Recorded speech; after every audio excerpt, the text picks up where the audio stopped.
This is room for horror, where shadows don't just linger, they follow. Tonight I'll tell you a story whispered across Spain. A story of a girl who thought a Ouija board was only a game, until it marked her forever. What you're about to hear is based on true events.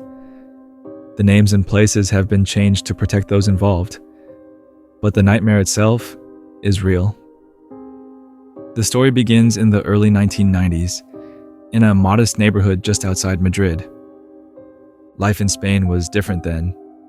Families were close-knit.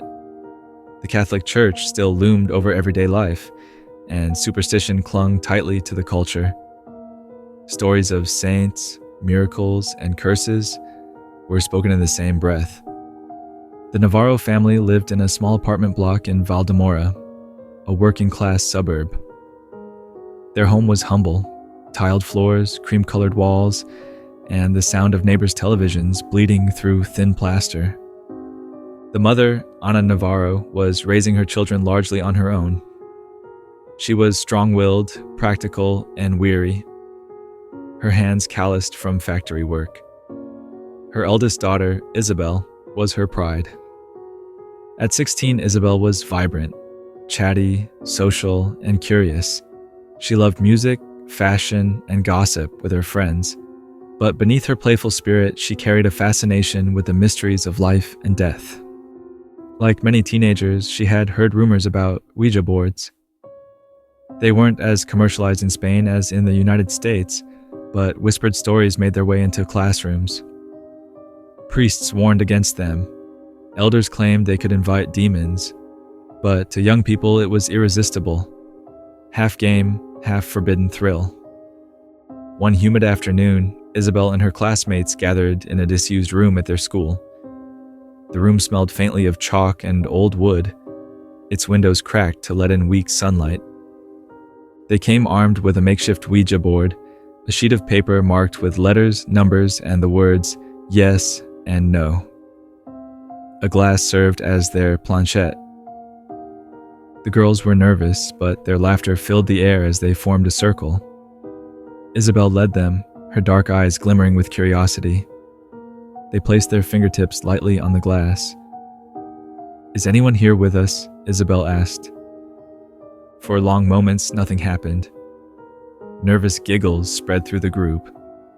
Then slowly the glass began to move. One letter, then another. The girls gasped. It was spelling out the name of a student who had recently died in an accident. Some swore it couldn't be real, that someone was pushing it. But the movement grew faster, more forceful. The glass scraped sharply against the paper. The air in the room grew heavy. One of the girls, a quiet student named Lara, began to cry softly.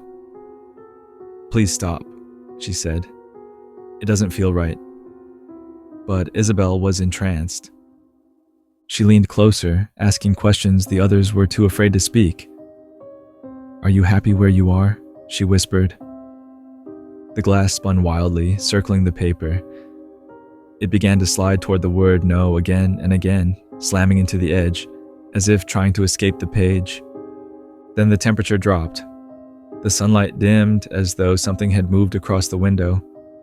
One of the girls exhaled and saw her own breath. A deep, faint tapping echoed from the walls. 3 knocks, each one heavier than the last. "Is that you?" Isabel asked. The glass trembled beneath their fingers. Then, instead of moving, a faint whisper rose from the board itself. "I'm right behind you," the girls screamed. One jumped up, breaking the circle. The glass spun off the paper and hit the floor with a sharp crack, splitting in two. Witnesses say a strange smoke, or mist, seemed to rise from the broken glass, curling into the air. Isabel gasped, her face pale. She coughed, clutching her chest as though she had breathed something in. Suddenly the door creaked open. A teacher stepped in, her face twisting with disapproval as she saw what the girls were doing. "Stop this at once," she snapped, crossing the room in angry strides.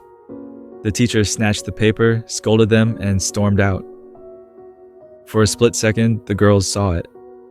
A faint shape reflected in the glass of the classroom door. A tall, dark figure standing behind them. When they turned, the space was empty.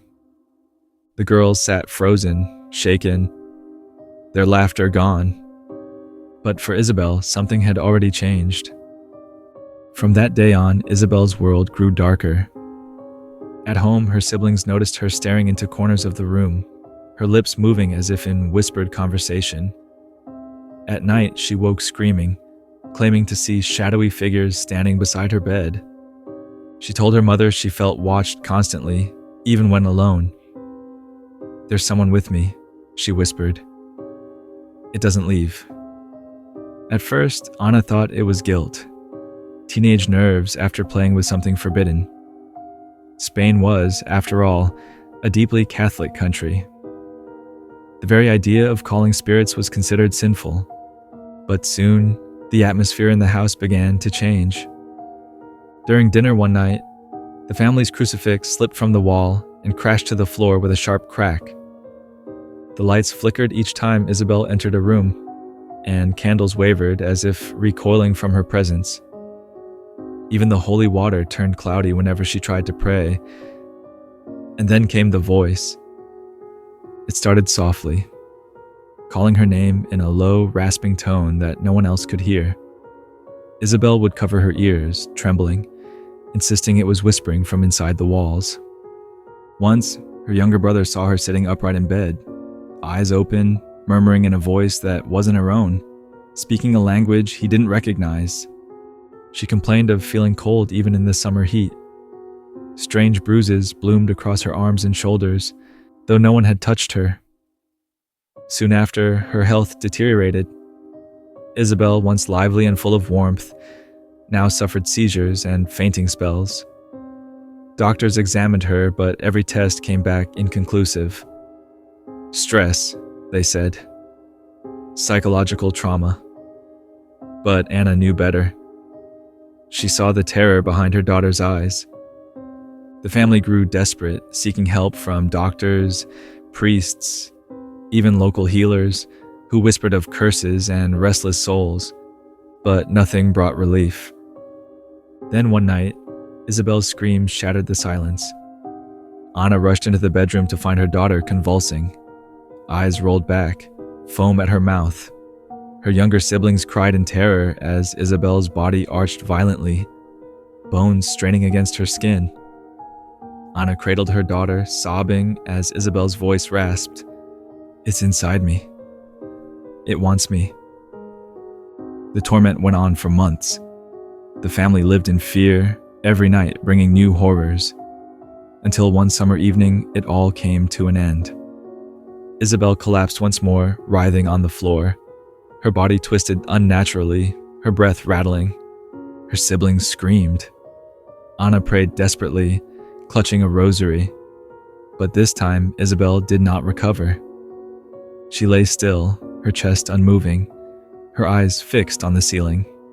At just 16 years old, she was gone, leaving her family shattered.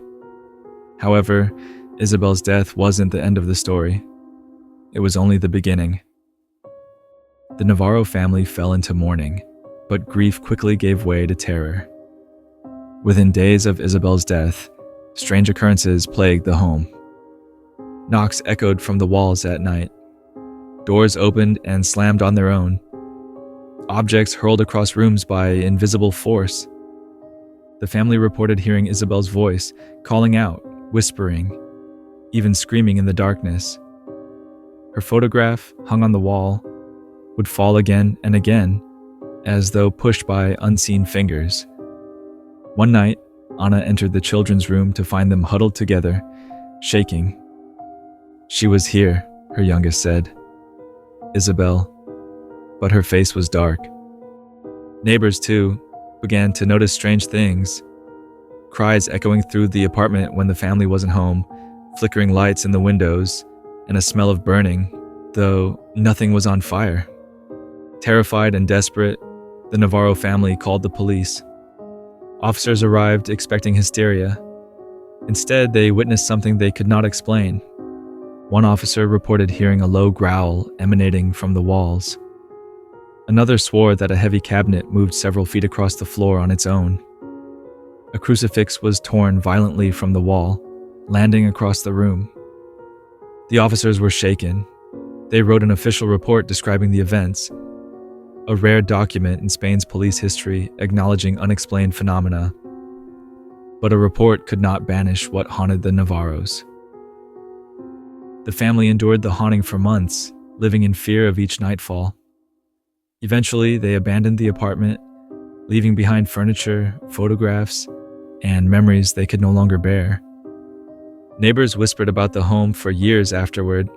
Some claimed to hear cries and screams when it stood empty. Others swore they saw lights flicker in its windows long after the electricity had been cut. Even now, decades later, the story of Isabel Navarro is told in hushed tones across Spain. Some say Isabel's spirit never found rest. Others believe what she and her friends contacted that day was never the soul of their classmate at all, but something far older, far darker, that used the guise of a loved one to slip through. And it all began with a game, a board, a question spoken into the dark. This has been Room for Horror, a story not of myths or legends, but of real people whose lives were torn apart by a single act of curiosity. So I'll leave you with this. Would you ever dare place your fingers on a Ouija board, knowing what happened to Isabel Navarro? Sometimes the door you open is a door that refuses to close.